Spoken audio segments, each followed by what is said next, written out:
नमस्कार, मैं हूं श्वेता सिंह। दस्तक में आपका स्वागत है। आज बात अंधविश्वास की, यानी ऐसा अंधा विश्वास जिसमें लोग अपनी बुद्धि नहीं लगाते।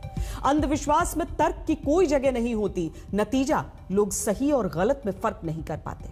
आज आपको इसी अंधविश्वास के खिलाफ दस्तक देनी, जो कोरोना के खिलाफ भारत की जंग को कमजोर कर रहा है। ताजा मामला मध्य प्रदेश के राजगढ़ का है, जहां कोरोना से बचाने वाले दिव्य पानी को लेकर अफवाह फैलाई जाती है और हजारों की संख्या में लोग बिना मास्क के सड़कों पर निकल आते हैं, बिना ये सोचे समझे। विश्वास से भी लड़ना है। लोगों की जिंदगी के साथ एक खिलवाड़ मध्य प्रदेश के राजगढ़ जिले से 15 किलोमीटर दूर चाटू खेड़ा में हो रहा है। ये कोरोना भगाने के लिए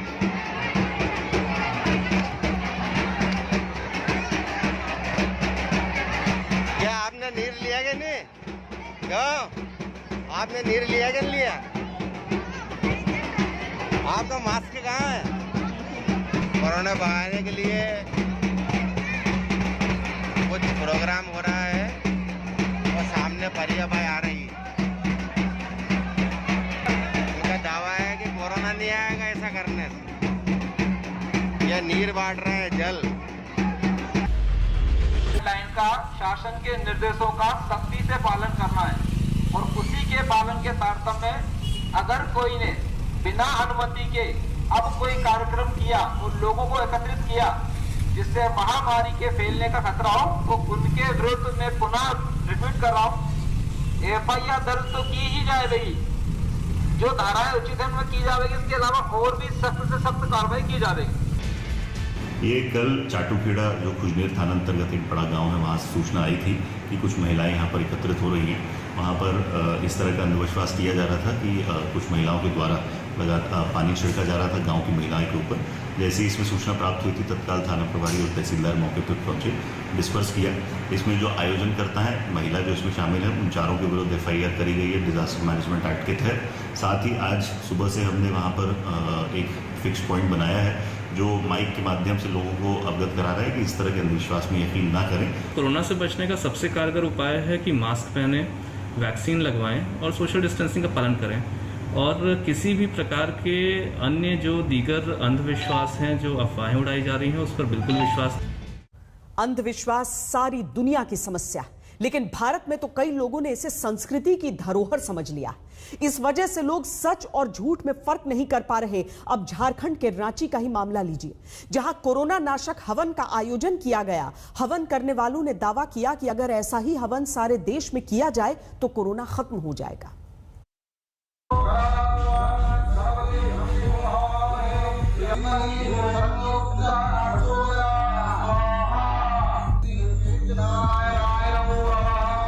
अगर संपूर्ण भारतवर्ष में ऐसे ही हवन प्रत्येक जगह हो तो कोरोना के लिए इतना दवाई की लड़ाई झगड़ा नहीं करना पड़ेगा। जब हवन और यज्ञ पूजन करते हैं तो ऑक्सीजन भारी मात्रा में उत्पन्न होता है और कोरोना का जो वायरस है उसको भी नष्ट करने की क्षमता इस हवन यज्ञ में है। ऐसा वैज्ञानिकों का भी मानना है और बड़े बड़े चिकित्सकों का भी मानना है। ऐसी बातें करने वाले लोग दुनिया में देश की छवि को कितना नुकसान पहुंचाते हैं, इसकी सिर्फ कल्पना ही की जा सकती है। लेकिन जिस देश में कोरोना की लहर ने परिवारों को उजाड़ दिया, जनता को बेमौत मार दिया, वहाँ ऐसे अंधविश्वास के खिलाफ दस्तक देना देश हित में जरूरी हो जाता है।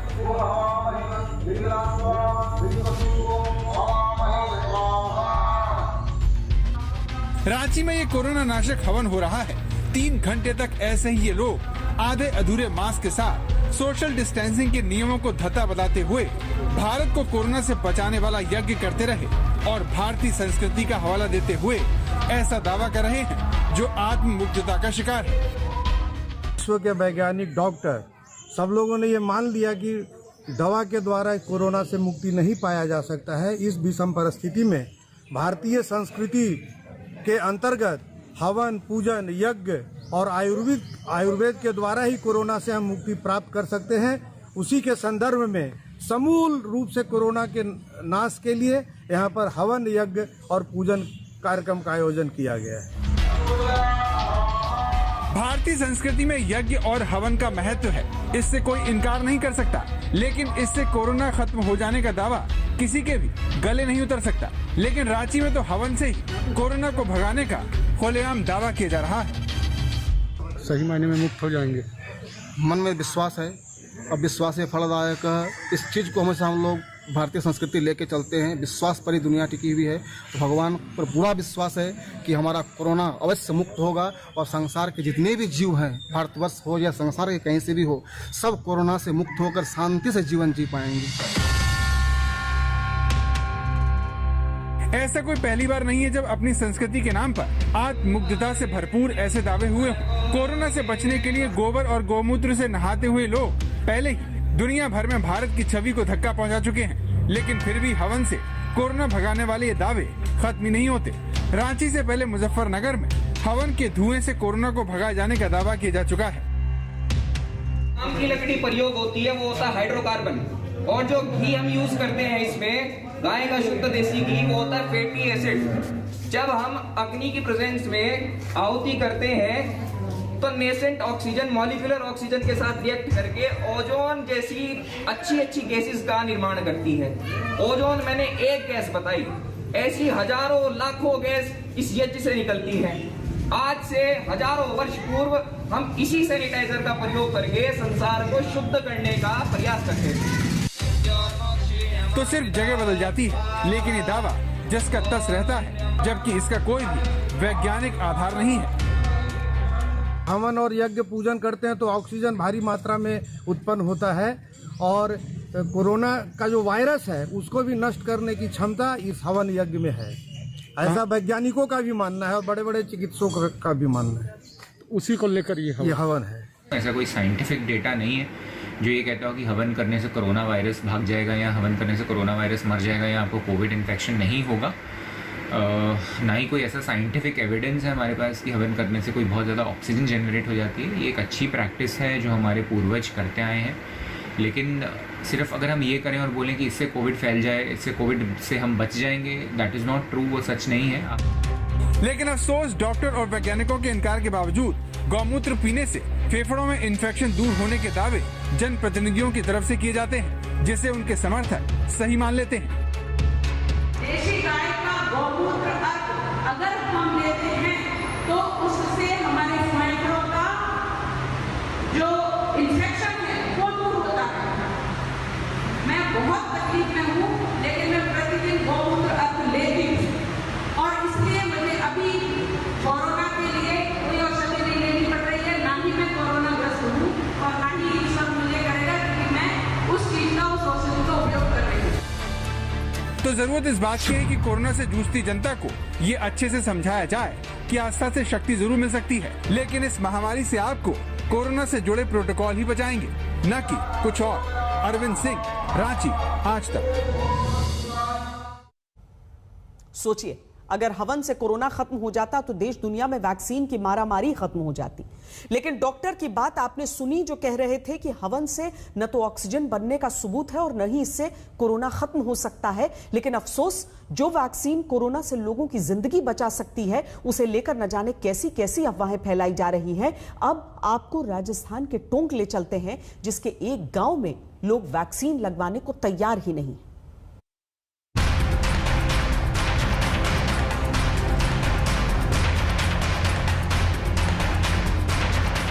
अफवाह किस तरह से लोगों को सच से दूर कर देती है, ये आपको राजस्थान के टोंक जिले का महंतवास गांव बताएगा, जहां गांव में भले ही सन्नाटा हो, सब कुछ बंद हो, लेकिन यहां रहने वाले अधिकतर लोगों के दिलो दिमाग पर कोरोना को लेकर भ्रांतियां भरी हुई हैं।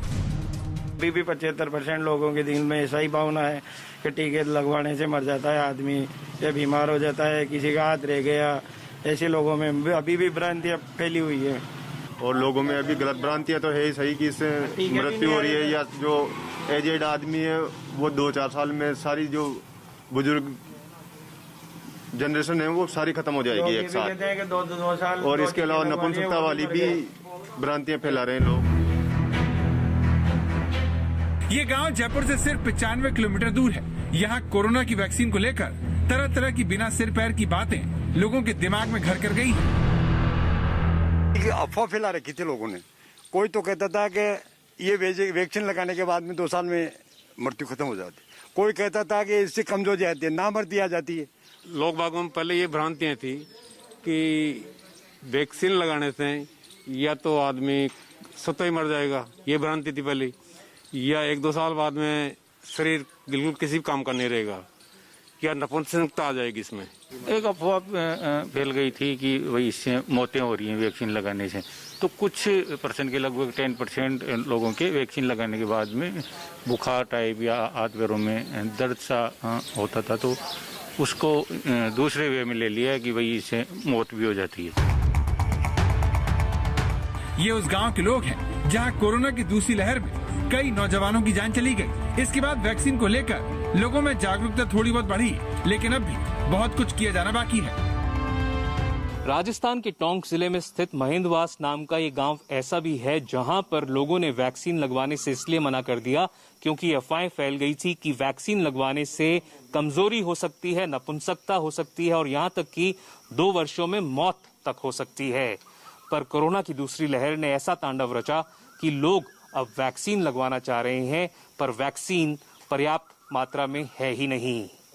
कैमरा पर्सन चेतन और मनोज तिवारी के साथ देवंकुर वधावन, महेंद्रवास, टोंक, आज तक।